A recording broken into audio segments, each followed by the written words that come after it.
All right, we are live. Welcome to another great episode of The Real Deal. Let's get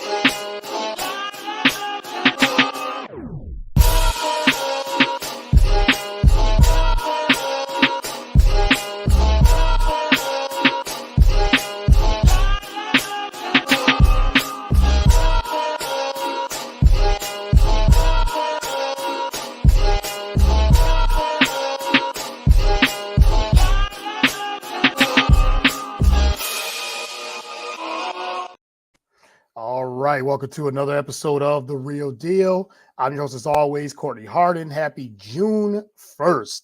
It is officially the unofficial first day of summer. I guess last week was, if you count Memorial Day, as we say. So, but I hope everyone enjoyed their Memorial Day weekend with family and friends and from last week. So, but we're back with another great episode. You can follow the show on all podcasts and social media platforms. You know where it is, whether it's Spotify or Apple, Spreaker. We're on Roku, BS3TV Roku Channel. You can follow me on all social media platforms, Instagram, Facebook, and Twitter at Get the Real Deal. So I am done with the intro. Wanted to make it quick because I got a great guest, returning guest. I'm very excited to have her back on. We had such a good time last time. We just got into a lot of different topics. So she's a very, very interesting person and a great talent, and she was a great guest as well. Senior talent producer at Espn, three-time Emmy Award winner. I think the last time we talked, she was a two-time. Now she's a three-time winner. So congratulations for that. I have Katie Hennessey back on the show. Thanks for coming on. Really appreciate it. Hi, thank you for having me. And I love your intro. It's so good. I don't think I saw that last time. So I was like jamming along. Jamming to it. Yes. I love the intro. Happy unofficial summer. Happy Pride. Happy all the things. Excited to be here. Yes. Yeah. Thank you. I really appreciate it. We got comments already from Nathan Ramachandra. Thanks for tuning in. Oh, hi. I love him. Appreciate the NR Hour as well. He said, thank you guys for the support for the passing of his grandfather. Yes, we thoughts and prayers to you and your family. I know how close he was to his grandfather. So again, thoughts and prayers to you and the family as well. So yes, but I appreciate you coming on. Yes, the intro. I think the last time we just did a Zoom. That was just one of I do a Zoom interviews throughout the week, but this is my main show for Saturday, so I have all the bells and whistles for it. So cool. I love it. I love your shirt too. Thank you. Yes. I decided to represent Black Panther today for whatever reason. No reason, just a big Marvel fan, and I was a big fan of that movie. So, but thank you again for coming on. I really appreciate it. Of course, that probably was my favorite movie I've ever worked on was Black Panther. Yes, yeah, you worked on that and talk. Yeah, well, we'll start there. We'll start there. So we'll go right there. How was that? You said you worked for ESPN, but you worked at Disney. Disney owns ESPN, but yeah, you was at Walt Disney Studios, publicity and marketing too. Talk about you working on Black Panther and how that all came about and all that. Yeah. So when our team finally gets a hold of the film, it's like pretty much in the end stages of the edit. Like, of course, they can still make edits really up until whenever they like have to stop. So our team with like marketing and public relations, we're more so like, okay, we have this phenomenal film. We have this slate of phenomenal actors and actresses and director. So how are we going to put out a campaign that supports it? Like, target audience. We want to appeal to everybody, every movie. So it was very strategic with Black Panther, and so much of Hollywood wanted to get behind it and involved. It was probably the most glamorous red carpet I've ever done. Like the last person that walked the carpet was Usher. Like it was just like wow. A-list after A-list after A-list. And that campaign was super fun to work on because everybody was so down to earth. I remember I would do like interview shoots. So when you do campaigns, the publicity and the marketing, you do like long lead publicity. So you get the actors, whoever's available, together, and you do like your magazine shoots and your long form content that people are going to sit on, and then it'll come out around like the hot time of a campaign, so like within 3 months of a film coming out. And when we did long lead press, I was with Chadwick that day, and he is just so professional. I mean, may he rest in peace, but he was the kindest person, and he took it so seriously. And I think that's why you'll never get someone like that again. Like, I saw this tweet going around, like these threads of name an actor who you can never reprise the role because they were that character. And it was like Chadwick was number one. And then I think like Heath Ledger for his role in Batman. So I feel like Chad just took it so seriously. And if he didn't like hit his liners perfectly, he would want to do them again. He gave everybody time. He was gracious. Michael B. Jordan was lovely. I did a Sports Center on-site appearance with him when I was at Disney, but like I had worked at ESPN before. So I went to LA with him and did that. And he was like hugging everybody. Just everybody's energy was so great. And I think it was one of those film campaigns that will never be repeated because it was so magic. Yeah. It was nominated for Film of the Year at the Oscars. Like, that had never happened for a Marvel film. Yeah. And I thought it was super deserving, and we were all excited. And I remember we made artwork that was like Wakanda Forever, but in the statue of the Oscar form. And it was like Black Panther in a statue. It gives me chills talking about it because I don't think that lightning in a bottle will ever happen again. And Ryan Coogler is a genius and incredibly kind, so incredibly kind and down to earth, like more so than almost anybody I've ever met. When you look at his like breadth of work, you're just like, wow, this guy could call any shot, and he's just the nicest person. So really good stuff. I love that. And I'm a huge Marvel fan, like huge, to the point where I've seen all the movies. I've seen from Iron Man 1 to what's the last one? I mean, geez, what is the last? The so Marvels. Many. What is it like? Yeah, the Marvels. The Marvels is the last one. Yeah. So I've seen them all. Seen them most. Yeah, I've seen about 98% of them in the theater, at least 95% of them in the theater. So yes, I'm that type of Marvel fan. Me and my wife both. But I've been like comic books and all that when I was younger. So big Marvel fan. But as you said, with Chadwick, he embodied Black Panther. Of what, as you said, like it was just one of those performances that you cannot replace him at all. And it was just one of those things, when you start seeing that he was Black Panther. He was the character, he was the Black Panther. Like it's just one of those things. There's certain times you start seeing people that embody the role. Like you say, Heath Ledger as Joker, like that performance he did in The Dark Knight, it was tremendous too. There's just a few that you just can't replace. And as you said, Nathan, the comment said, rest in peace to Chadwick, because it was, and you could tell the difference, the tone, of course, from Wakanda Forever, the second movie, was just totally different. It was hard for them to even put that movie. It was like Ryan Coogler putting the movie together just the way he could without Chadwick was tremendous too. But man, Black Panther 1 will always have something, in my heart, definitely, for so many reasons. It's such a good film. I honestly haven't seen the second one. I need to see it, but I heard Angela Bassett was amazing. And she was. Yes. The fact that she doesn't have an Oscar just blows my mind, because she has been in so many iconic roles. I actually just saw her at the Disney Upfront. She's the coolest. She just like sits in the room and chats to anyone, and you're like, but you're Angela Bassett. Like that's like the level of like a share, you know what I mean? Like they're iconic for so long, and she's just like kicking it with everybody. So I don't know. That whole cast was phenomenal, and everybody like wanted a piece of it. I remember, I think I said this story last time, but Zoe Saldana, who's in Guardians of the Galaxy and Avatar, she wanted to do a private screening of Black Panther, and it's difficult for people who are of that caliber to take their children with them to the movies and feel safe and comfortable. So it's understandably so that she wanted a private screening, but she had told us like, oh, I'm going to bring all my friends and neighbors. And we were like, okay, that's great. So we set up the private screening area on the lot in Disney with like snacks and made it look like a movie theater and all that kind of stuff.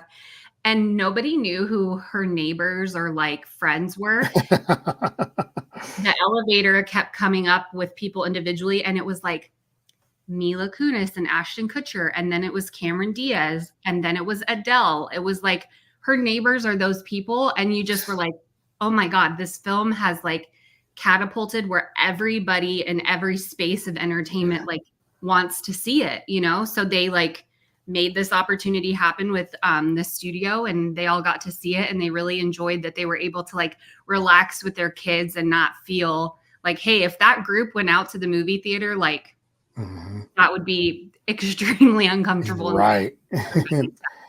So That's a who's who of neighbors and then celebrity, you know, with celebrity that, yeah. And I'm sure you said you've probably done, we talked about, you've worked with so many different actors and actresses and sports figures and just in general in that space. What's your top, let me put you on the spot. What's your top 3 Marvel movies that you've seen? Yeah, no, not on the spot. I think I've thought about this before because sometimes there's not a lot of dead time when you're at work, but like at the studio, it was like a Friday before a holiday and like most people were out of the office. We would ask each other questions like this. Yeah. So I have thought about it, and I want to know your top 3 because you've seen all of them. Yep. Whereas I haven't seen all of them. So Black Panther would be number 1. Okay. Thor Ragnarok, I love. I think it's just so different what Taika did with that film. And then I don't know. Sometimes I'm like Civil War, but then part of me is like, I think I like Endgame. So I don't know. Or Infinity War. It would probably be Infinity War if I had to say. Like 1, 2, 3.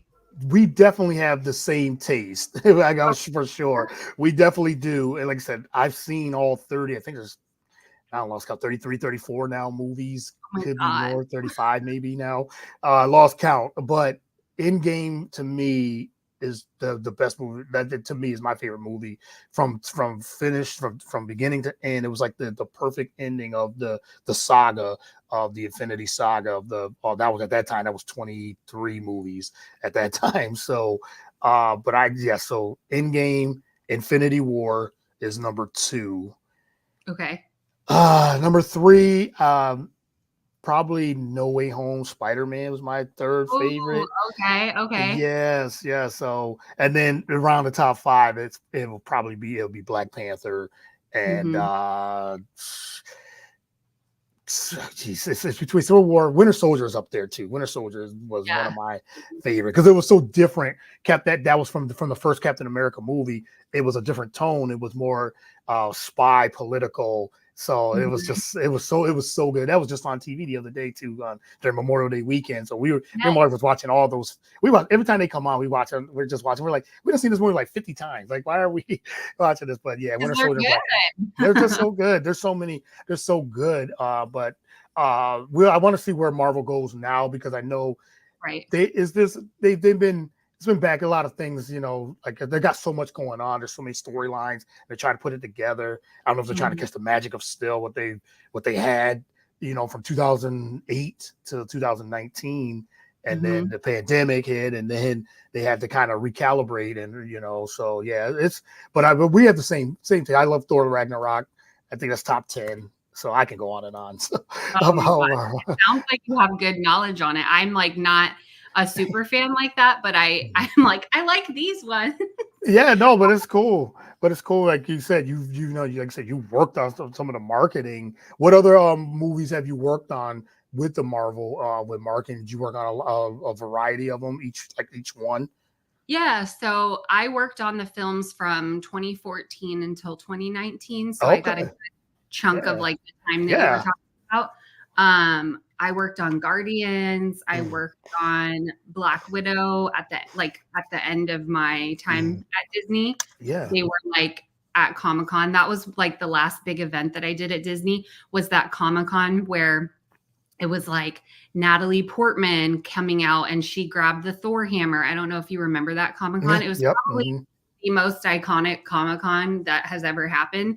And like the travel for that was wild because I think we had like 50 something talent, like actual talent. And then you have to Wow. know like every talent comes with usually like at least +2, if not like +10, depending on who Yeah. it is. So it was just so many people to travel and keep together. But yeah, to go back to answer your question, like just any film that was in that time. So I'm like blanking on all of them, but like Thor, Black Panther, Civil War, Yeah. um, That was the and phase 3. Yeah, that's phase 3. Yeah. yeah. So I think that's why I like, because I wasn't like inundated in the universe very much before I worked there. Hmm. So I think that's why I like the Guardians one and Thor Oh yeah. Ragnarok Love and Black Guardians 1.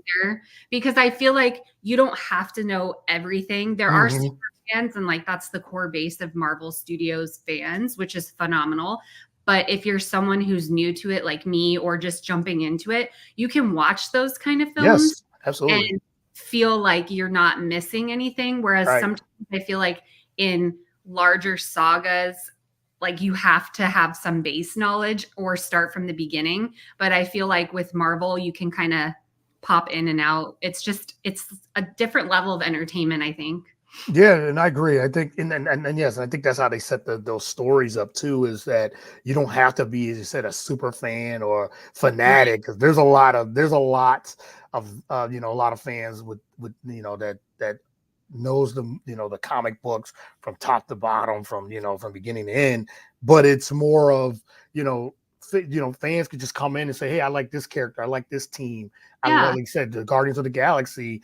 And I didn't know too much about them, even as a big fan. But as I got to really watch the movie and everything's like, oh, I like these characters too. They're just they got a bunch of misfits coming together with a Yeah. talking tree and a raccoon, and Great. and they just come together. Yeah, they're different. They were different from the Avengers. They were really different, and it was a good. I loved the first Guardians. I loved it, and yeah. So yeah, you can like my mom. She's not a don't know anything about the comic book, but she loved Black Panther, and but she ended up watching like the End Game and Infinity War. She was asking me all these questions about it. So, and my mother-in-law, she's really into it. Like she's really gotten it. She's watched the majority of the movies, and we talk about it. She's like, oh, I love Spider-Man. I love this. So she really got into it, and even the TV shows too, the Disney Plus Yeah. shows Yeah. as well. So I know we'll get into some other things, but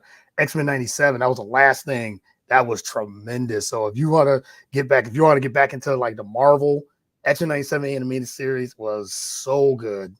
The writing was so Lots to look excellent. at it. Yeah. Yeah, 10 episodes. They were like 30 minutes long. Growing up as a kid, that was like in the '90s. That was it. The X-Men series was it. And then they come out with '97. Oh, so good. I'll definitely have to take a look at that because Yeah. I'm not familiar with X-Men, but like Mhm. I feel like they just put out such good content that you don't Yes. really Yes. have to know, you know? Yeah, of course, absolutely. So, let's get into, like you said, we came back from the. Actually, I want to go ask you about your Emmy, the third Emmy. Congratulations! Thank you. Yes, yes. The last time, like I said, we talked a few months ago. You were 2-time. So, and then the top of the intro we did now is a 3-time. So, how was that like now winning your third Emmy, and talk about that experience of now being a 3-time Emmy award winner? Yeah, I'm very blessed. I was surprised because the lists are quite, lucrative. So you're not Mhm. always sure what level of like personnel gets included. So I was Yeah, very grateful to be included. I did work on College Game Day last season, so I was very proud of the work that I did on that show. That show unit works their ass off. They travel every week. yeah, They pump out great content. They have great personality on the show. It's a huge, huge endeavor to travel that show every week. So props to everybody on that show unit. So yeah, that was my third Emmy for College Game Day. The other two were for Sports Center. So those are the three that I have. I didn't go yeah, in person. I was just watching it like live on my phone, but my yeah. husband actually gets invited. So he got to go to New York and he texted me before it like came on my phone. He's like, Game Day just won. Oh my God, I'm so proud of you. Wow. I was like, oh, thanks. So, but it was a good night for the whole family. He got his fourth Emmy.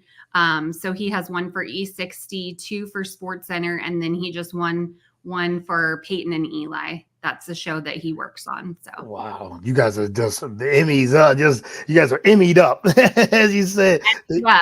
Yeah, no, but that's a huge blessing, as you said. It is. 4-time, you're 3-time, like 7 Emmys together. It's like that's tremendous. Congratulations. Talk a Thank little you. bit about the behind the scenes of what you do behind the scenes of, like I said, working on College Game Day, working on Sports, and I mean these are iconic. Now, Peyton, you said Peyton and Eli, Omaha Productions, and to talk about that. Just the nuances of that and the behind the scenes of putting that together. Yeah. So with the talent production side of things, so my role on any of our shows across any platforms is to get college guests, whether they're players, coaches, ADs, or they're fans or celebrities of a certain school, or they just have a really good story in their school that hasn't really had their story told. For example, like Notre Dame men's lacrosse just won the championship, and they have a player on their team who played football and then transferred to another school and played football there and then transferred back to Notre Dame to play lacrosse. And he's been in all these big bowl games and now won a championship. So that's an interesting story. So like when I see things like that, I'm always actively pitching that to shows. And when I say to shows, that includes any and everything: digital shows, radio shows, Sports Center, First Take. Like it's just kind of across the board to see who's interested. And then from there, you take the interest back to the contact. Typically it's at the school. And you schedule it and figure it out and make sure you know like who the host is, where it's airing, all the little details of it. We like to be really buttoned up. And then of course it happens, and then we send them the content of their interview. And that's kind of like the formula behind it. On something like College Game Day, where it's the guest picker or additional guests on the show unit does a lot of the heavy lifting, and they come to us when they are in need of like an assist. So last season, like I worked on Vince Vaughn. And then when he was at Notre Dame, I went in person to make sure that like he and his reps are all taken care of on site. But they're such a well-oiled machine that like that show is a little bit different. When it comes to the guests, it's more so like who has the best contact and can we get them? But they do a fabulous job. Getting somebody there every week is not an easy feat at all. And then when it comes to Sports Center, it depends on the time of day and like the stories that they're looking for. When college football season rolls around, obviously a lot of college football players, we have different shows in different seasons, like College Football Live.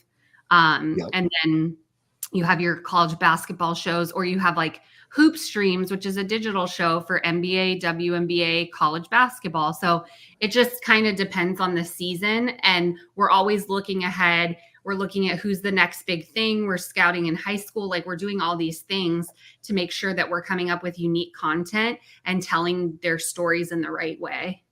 Yeah, I love it. And ESPN has been around for so long, so many years, and since 1979, since when I was born. And then, but it's I just saw the show. I just saw it was on ESPN Plus. I think Stephen A. Smith just had his behind the sports media. They had the take first. It was the first take, but it was more behind sports media.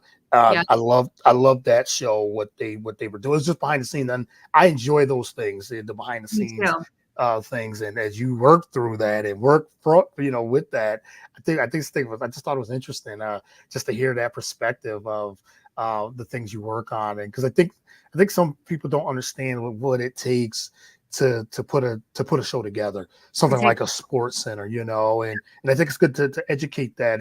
I think sometimes fans just think, oh, they put the products out there, whoever's in the front of the camera, the talent's in front of the camera, and then, but what about the people behind the camera? What about people that are booking guests?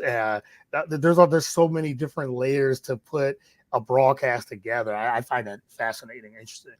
Yeah, you nailed it. I mean, it depends on the show unit, but like there could be 100 people working on game day. Like you have audio, you have camera ops, you have stage managers, you have directors, you have associate directors, you have producers, you have content producers, you have talent producers, you have people running prompter, you have people printing scripts like PAs and content associates. So I'm sure I'm missing other things like technical, graphics, fonting. Like there's so many things that go into it and everybody plays their part. And that's kind of the advice I give to kids when they like, I shouldn't call them kids, like college students, when they reach out to me on LinkedIn or whatever it is, and they want to be in front of the camera, and that's fabulous. And I'll never negate someone's dream. Like that's what I wanted to do too. Yeah. But there's also so much opportunity behind the scenes, and you never know what you could be interested in. You could be in front of the camera one day, and because you're in a smaller market, you're editing and producing and doing everything yourself. And you could sit there and be like, wow, I would love to be a segment producer. I think it's really interesting to build a rundown and to find a cool story and tell it in my own unique way. Yeah. And that's a huge deal and a big job. So these shows, like there's so much preparation that goes into it. Like if you're on the 6 o'clock Sports Center, you're in work at noon because you're going through the show, you're creating the rundown, you're talking through ideas, you're having show meetings, you're connecting with people like, hey, is the sales element correct? Like people forget it's business too. So like you got to hit those commercials. You got to hit your in and out. You got to hit your graphics that go correctly with a sales element. There's just a lot to it. And I think that's kind of the cool thing about my role, because I work on marketing and events and the daily show side. I'm able to see so many aspects of the business that people probably wouldn't be exposed to if they're working exclusively on Sports Center, which is great. Like it's a huge flagship show. But with me, like I'm across sports and marketing events, and I'm on college on the daily appearances. So like I work on hockey activations, I work on NBA activations, and I can see like the synergy of it, the marketing of it, the sales of it. There's so much that goes into, you know, what we put out and produce. And I think that the E+ that you were referencing with Stephen A is a good like little teaser behind the scenes. And I always think like we should do more BTS because people love that. Like you just said you loved it. I always think it'd be really interesting. Like let's do a BTS of College Game Day and see how the show comes together. I think people would be interested in that, even if it's, you know, not on ESPN, but it's on ESPN Plus and people can watch at their leisure. I don't know. I think the more you get behind the camera and see not just like the difficulty of it. Like I'm not saying like, oh, how hard our job is, but look at like all the people that pour into it. There's so much that goes into it. And you watch like an hour show at home, but like there's a lot that went into that, if that makes sense.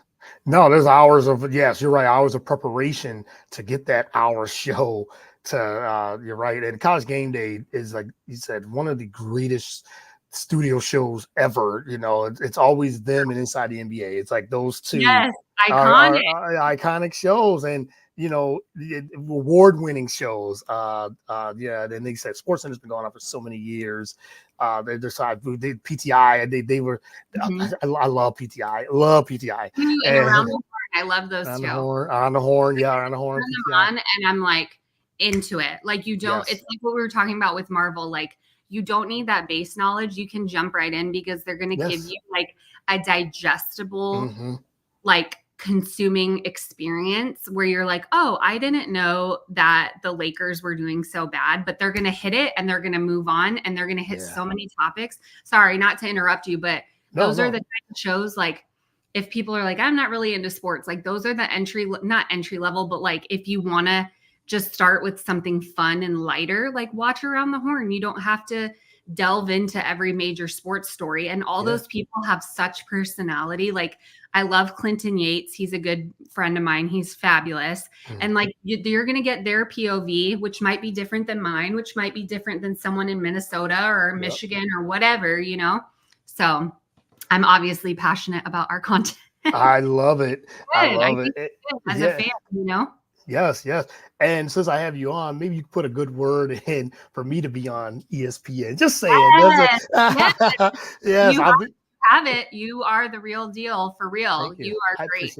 You're really, really doing a good job. And I like your content when you put it out. So I mean, that.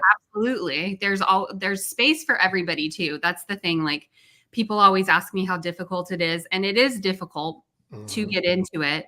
But like, if you have that confidence and that drive and you're just true to who you are as a person, which you have always been, like, since I've known you, I just think that that's what like sets the bar above other people. So definitely put in a good word for you. No, thank you. I really do appreciate. I appreciate the kind words, and as you said, the few months we've known each other and everything too. I just wanted to, like I said, just know your story, your background, and everything too, of what you do behind the scenes is really appreciated. So again, yeah. So we got a couple comments here.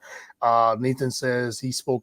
Stephen A. Smith spoke to a Rowan University student when he did the event with him and Neil Hartman. Yeah, I remember him putting that out there. Yes, it's good that he's even putting out a lot of great content and events and putting it all together, and you just see the hard work we're all trying to do. It's great we can all talk about what we do and be passionate about it, and really share stories with each other. That's really good. I want to transition to the ESPN upfronts, or Disney upfronts, I should say. Excuse me, Disney upfronts, and talk about that. And I saw the pictures. I saw some of the video and the content. So much things. I know that's every year. The upfronts are every year. So talk a little bit about what the ESPN or the Disney upfronts is all about. Yeah, and you're not wrong saying ESPN up front. It used to be separate, and then now it's become Disney, which makes perfect sense, because if anyone's not familiar with what an upfront is, it's basically where you get key players, advertisers, marketers in the room, and you're showcasing all of your content and like, look at all the platforms we have, look at how many people we can reach, look at what we can do, in a nutshell. So it's very much a company priority. And this year, the ESPN side was led by this woman named Chantre. She's fantastic. And on her team is Cherie and Azim. And they're an amazing team. And they booked fabulous talent for ESPN externally, and then also worked with our internal partners to get ESPN personalities there as well. So we had an amazing lineup, people like Chris Paul, Vince Young, Adrian Peterson, Jalen Hurts. We debuted Jason Kelsey. Stephen A. was there. The big three, Drea, Elle, Shanae, were just all in the room. And I'm sure I'm missing some others. Juju Watkins was there. Kiki Rice was there. They weren't on stage, but they were in the audience. And it was fabulous to have them there as well. SVP was there. I'm just trying to think like who else were in these folks. all the who's who, right? Clark, Marcus Spears. Like, this team did a phenomenal job putting this lineup together. And so I reached out to Chantre because I've worked a couple upfronts before. And I was like, hey, if you just need an extra body, like, to navigate talent handling, I'm happy to do it. And she was so gracious and let me work it. And I was put in charge of handling Adrian Peterson and Vince Young. So what that means when you say like handling, you're meeting them at rehearsal when they get out of their car and making sure that they get to the right location. You're making sure they get back into their car. And then when it's showtime, you're again greeting them and then walking them on the red carpet.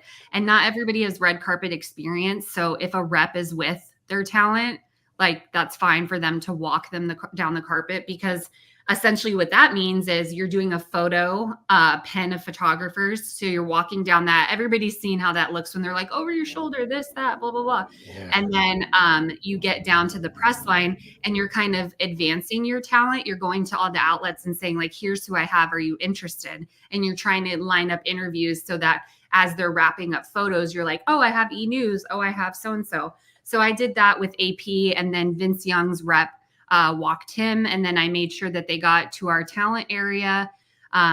We do like studio photos with them. And then they're basically just intermixing with other talent.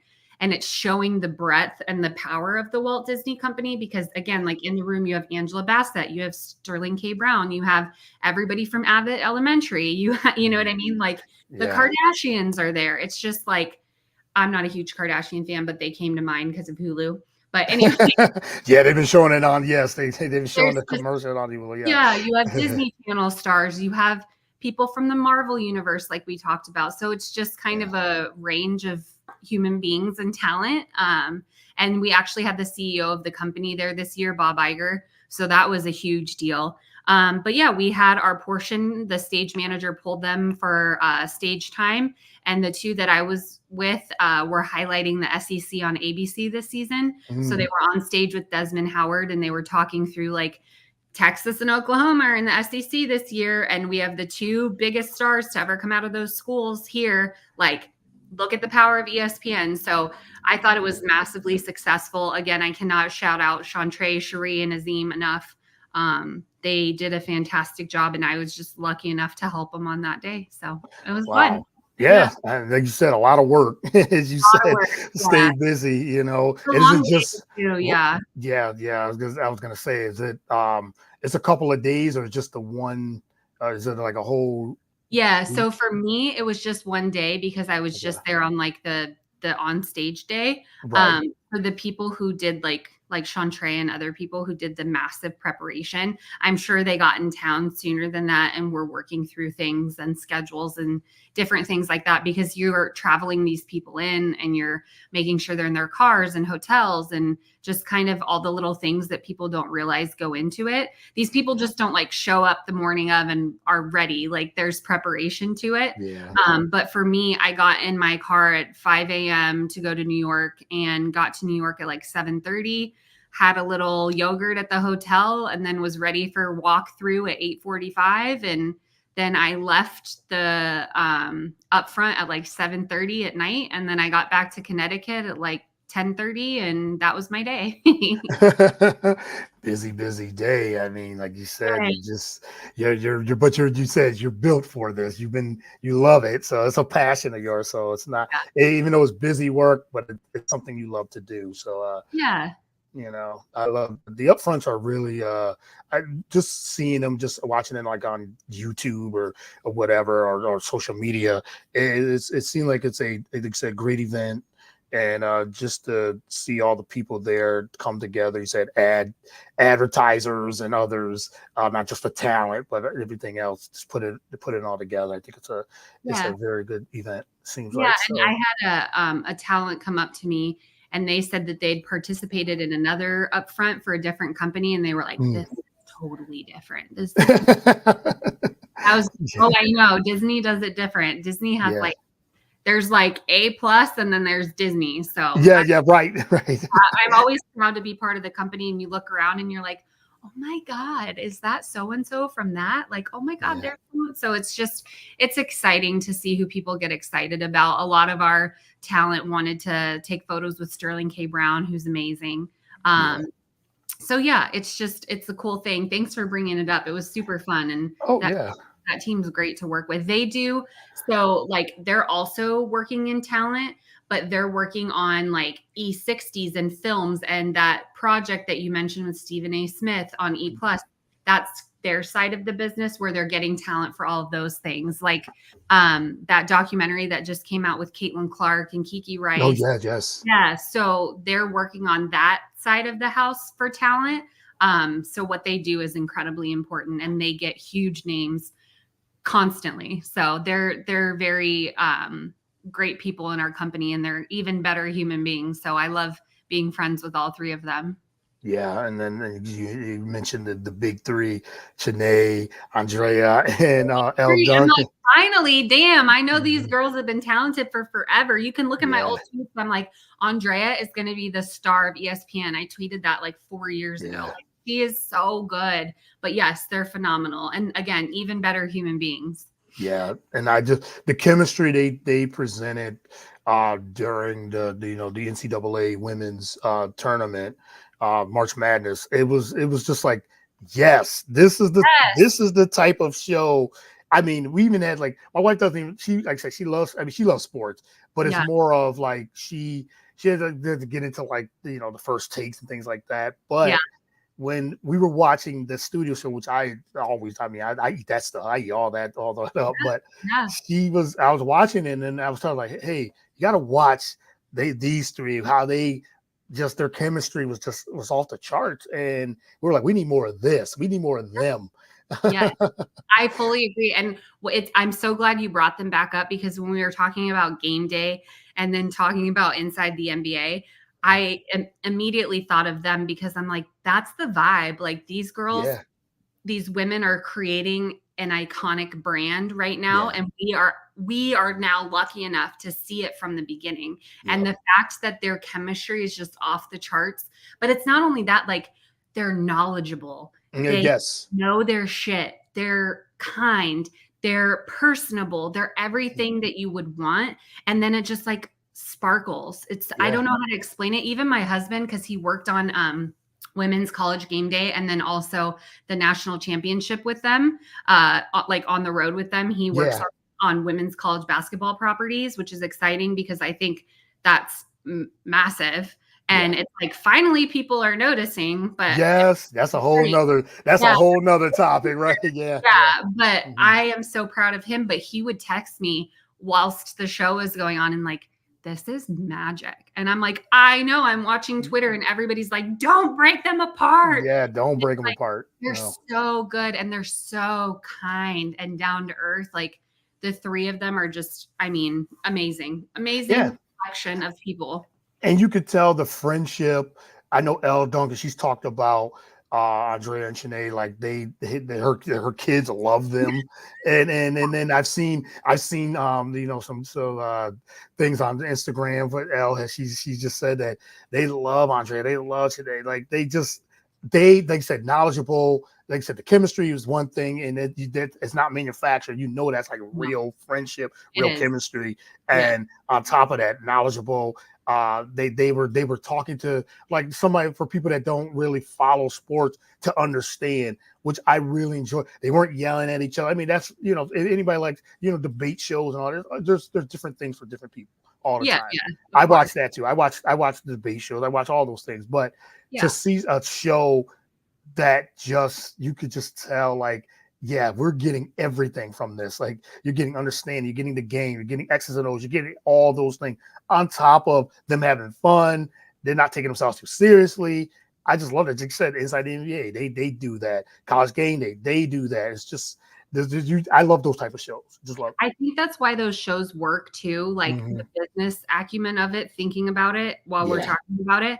I really think that those shows like click and go off because it doesn't have this arrogance that like, we know what we're talking about in this sport. Right. You don't know what you're talking about. You can't join us. Like, it's very inclusive in those shows. And you feel like almost like the Super Bowl we were talking about off camera. Like, so many people watch the Super Bowl and a lot of them like are just watching for whatever reason it might be. I think that's what it is with these type of shows. Like, people are watching because they like the personality, because they like the kiki of it, because they're trying to get X's and O's. So you're facilitating this content to so many different people because you can be like the average viewer. You can be a non-sports person and you can still consume this and understand it and not get like annoyed that I don't know the top 5 players in the NBA. Who cares? Like, watching Shaq and Chuck go at it is hilarious. Like, hilarious. Yeah. You don't have to have a stake in the game, I guess is what I'm saying, to watch it. But also they do cater to those fans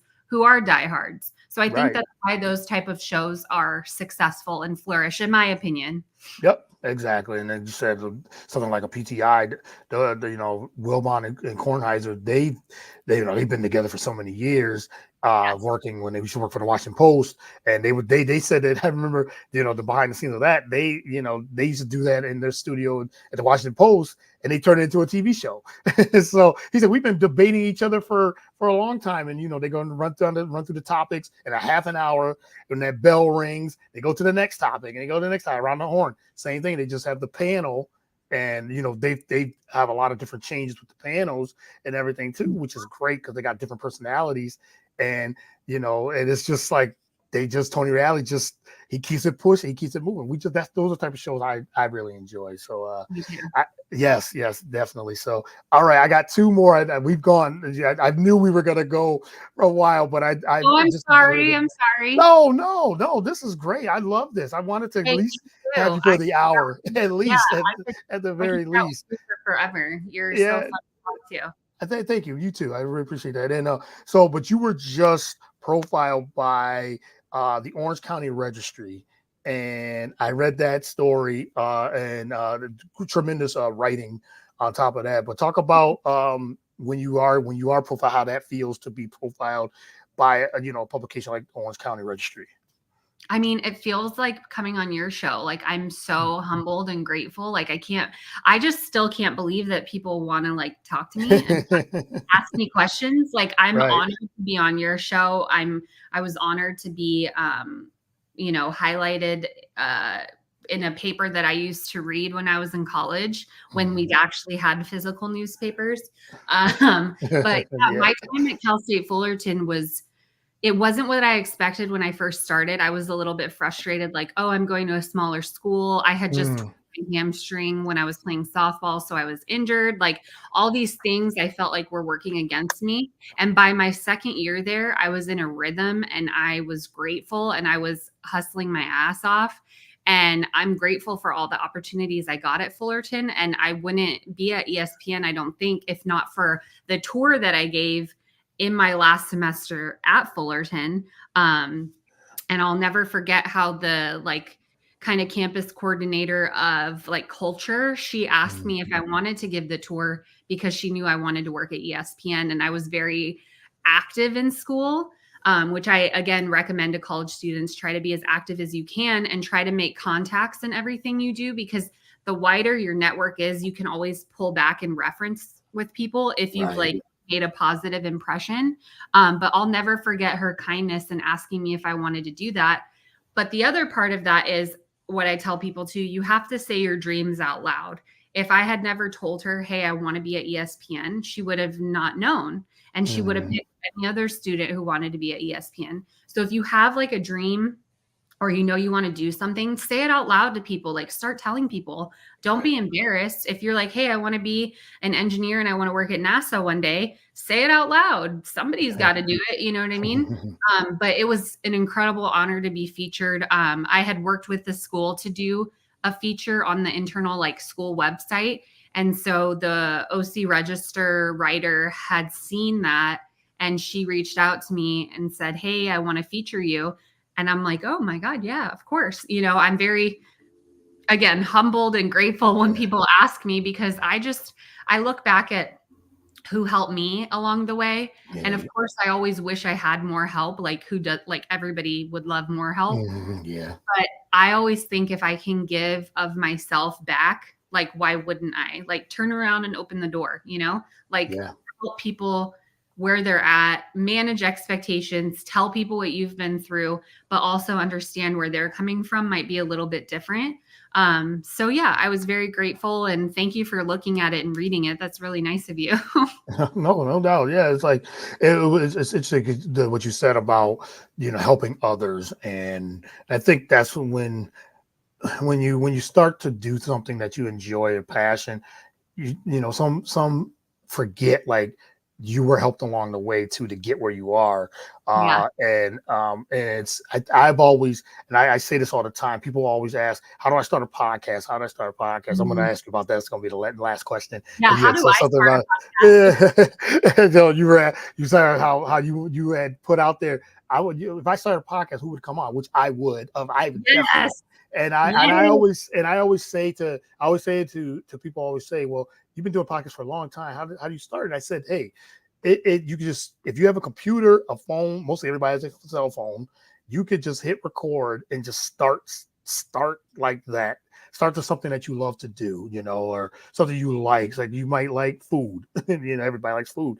Talk about that. Talk about the passion of, like you said, you like to cook. You like to talk about the weather or something like that. Just hit record and do that, and then you will progress 5-minute takes or 2-minute takes, something like that. Then you'll progress until those reps to get to where you want to go. And then you start saying, okay, I want a half hour, I'm gonna start booking guests, I want to do this, put yourself out there. So I agree with you on that, just helping other. I love that aspect of the space that we're in.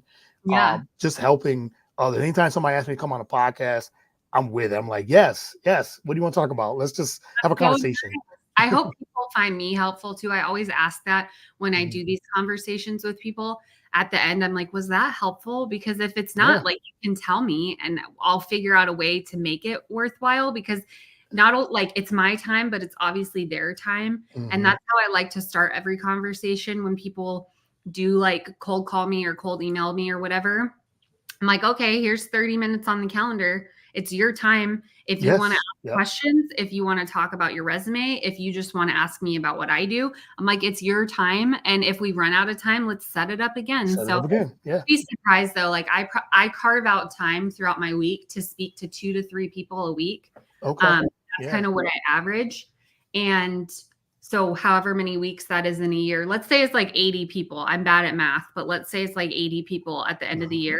Only 1 or 2 of them will stay in touch. So I always tell people, like, the follow-up is your best friend. You're not annoying people.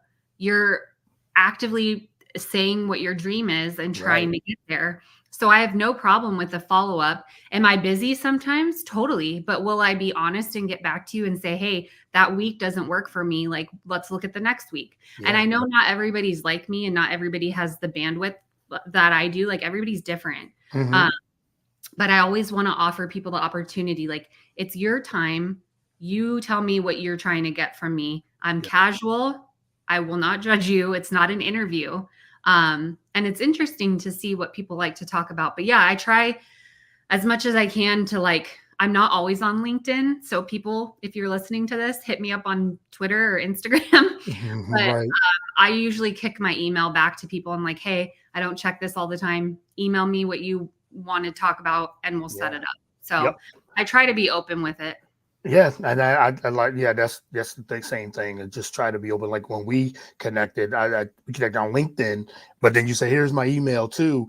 Let's talk on it. Let's talk about emails. I was like, perfect. That's so. However, communication. I think that's a good thing with social media. Is one of the good things about social media is that we can connect in a lot of ways and get back. And I always get back to everybody too. I try as much as possible. Someone, like, even booking guests, I'll reach out, and if you said carve out time some other time, like, yes, I'm open just about almost every day, unless, like, since I'm really busy, but I'll find a time where we can, like when I asked you to be on the show, you say, hey, I'm here from these between this time and this time, and I said, perfect, I can work that. I can work with that. That's so nice of you, though. Not everybody's like that. Like, just getting back to people, I think, is a big deal, because how often in life are we just shooting our shot and people don't do it because they're worried that they're going to not get a response? Like, I think not getting a response is worse than no, because you're just sitting there. Like, I would rather be told no straight away than just to let me sit there. So I try to get back to everybody as much as I can. I think I do. Sometimes it takes longer than maybe they'd like, but, like, just how you said, like, getting back to people is so essential. Even when you're applying for jobs, like HR nowadays, so many people just don't ever get back, is like the feedback I hear from these kids applying for jobs. And I just think that that's like an unfair, like, it is thing that we've okayed in culture, just not getting back to people. Like, just tell people no, you know? Yeah, I mean, some people are not going to take it personal. I've reached out to so many guests and I've gotten no's. I'd rather hear that, because I don't take it personal. You can't take it personal. You can't. No, we're in show business. We're not in show friends. Yeah, right. Exactly. We're in show business. Yep. If we were here to make friends, we wouldn't be getting paid. Like, people have to remember, at the end of the day, everything is a business, essentially. Yep. And if you're just wasting someone's time, like, that's essentially wasting their money. So getting back to them, even if it is something that you feel like is more of a passion project than a job, stop wasting people's damn time. Yeah, stop wasting the time. Yes. Like you said, just say, if you can't make something, just say no. Like, I move on. Like, I will, if you say no, you can't make it, whatever it is, I don't take it personal. I'd say that, like, and I think that's what it is. I think on the other end, they think, well, if I say no in a mean, hurtful way, like, no, it's not, nothing personal. Either you don't want to be in a show, you can't make it, or you have, it's whatever. You don't even have to give me a reason. Just, if I'd rather that than not, as you said, I'd rather get a no than it's just the email's just there. It's just hang in. Doesn't even hang in. Yeah. I don't like that. No, just keep it moving. I keep it moving. I gotta, it's too much energy to take it personal. And if not you, then I'll get another one. I'll get another one. Then I'll get another one. I'll find. I have enough. I have enough people in this space that I could just reach out. I can reach out to you. I can just reach out and just say, hey, hey, Yeah, you you're want to do a great. show? Want to do a Great. show And together? they're the ones missing out, Oh, TBH. thank you. Thank you. Appreciate that. All right, last one. We talk about podcasts. I know you kind of put out there. You said, if I start a podcast, would anybody come on? Oh my God. Let's get you in a podcast then. What would your podcast be if you had to do a podcast? So funnily enough, my husband and I started one when we were at our condo. So how many years ago was that? Like 2-ish years ago, we started Okay. one and like did an episode or two. And I thought we were funny. And I thought it was like cute. You know, I forget what it was called. It was either called the Hennessey highlights or a shot of Hennessey. So it was like more about me, obviously. Yeah. But I wanted my like vision for it was just to bring on people in like so many different walks of life, like not just sports focused, but like, what do you do? What makes you tick? Like one of my best friends, she's a doctor. My other best friend lives in West Hollywood and runs social media for A-list celebrities. Like I just have such a broad network of people that I just straight away ask questions to. But then there's also people who like responded on my LinkedIn who I've never met before, but damn, they could have an interesting story. I don't know. I'd love to know more about you. Like I'd love to interview you. And I just think like we're all so human and the human experience has been brought to such a granular level, especially with COVID, that why the hell don't we want to know more about each other and like extend our networks and put our arms out and give each other a hug and say, you know, we're all in this together. So I definitely think I will do it now that you've mentioned it. I'm not nervous about it. I think I could figure it out, like how to make it more technically advanced rather than just my husband and I like talking at a screen, but rather to bring somebody into the conversation. But like, I don't know what I'm sitting here fumbling with my words because I'm like, what's holding me back? Maybe it's just time. I don't know. I think it would be fun, just like a little half hour. Like I'm not a pro, like I can do an hour, but maybe a half an hour, 15 minutes, half hour. That does it. Because, you know, people's attention spans do waver. So, you know, I got long form podcast episodes. I have short podcast episodes. My wife's been pushing me to do even shorter. She said, you need to go back and do shorts and do all these things. And I just like conversation. I just really enjoy. I think you get more out of it with more than now. If I'm just saying my opinion about, you know, Bronny James or something like that. If I'm just saying my opinion about that, then yeah, 2 minutes, 3 minutes, I can see. But having a conversation like this, I think it takes a nuance of like a half hour, 45 minutes, an hour sometimes. Just all depends. So I think there's something for everybody. If I'm just need a 2-minute clip or something, I need something to highlight, I can do that. I can listen to that. But if I want to story tell or I want somebody's story, hear somebody's story, it's gonna take a little bit. It's gonna take some time. So yeah, I'm with you. I'm ready for the podcast. Shot of Hennessey. Hey, I'm ready for it. Is that an okay name? I feel like it's kind of fun. I think so. Play on words, play on your last name. Play on my last name. Yeah. I love that. Yes. So I'll look forward to that. And as you said, if you need a guest, I'm here. I'm definitely would love to. I'll have to take you up on that, even if it's just one episode with you, and then I go on hiatus for 2 years again. Yeah, I mean, you could do it. As you said, and it's your podcast, so you could come on as consistent as you want. You can come on and say, "Hey, I'm gonna do a podcast once a month." So be it. That it's your podcast.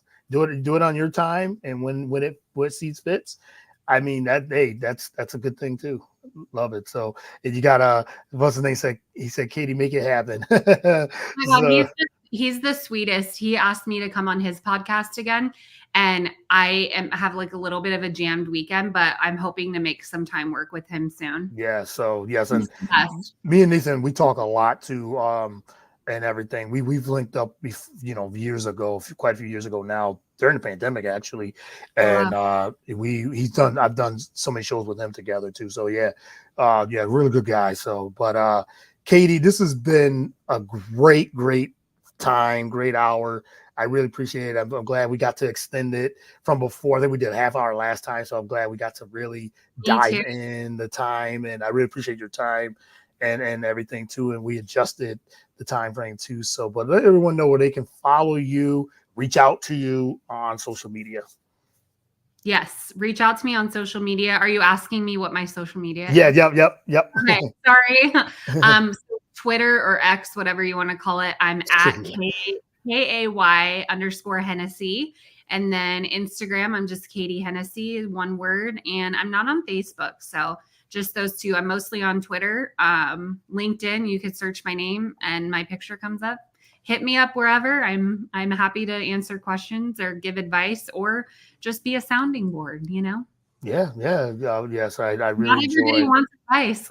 Yeah, no, they're right. They just want to just talk and Yep. have someone to listen. So, but I appreciate the conversation, appreciate your time, and this was so much fun. And we got to do it. We got to do it again. Got to definitely do this again. Anytime. I appreciate you and you're fantastic. And I'll put in that good word, like you said. Oh, I definitely appreciate that. I'm pushing. I saw a lot of the things you've been putting on LinkedIn, like jobs. I think I was just saying that I'm ready to take this to the next level, next step. So I've been doing it for a long time. I gotta again shout out my wife. She's been pushing me forever. She said, "You really need to do this. Like you, I know I do it for a hobby and I enjoy it, but I'm ready to take it to to that next level." So, but I appreciate it. For Yeah, sure. of course. Thank you. All right. Well, then until next time, everyone, this will be up. It's on all social media platforms, all podcast platforms. The audio will be up, I think, tomorrow, usually on Spotify, so and Apple. So again, until next time, everyone have a great weekend and enjoy the weather. All right. Have a good one. Talk to you soon.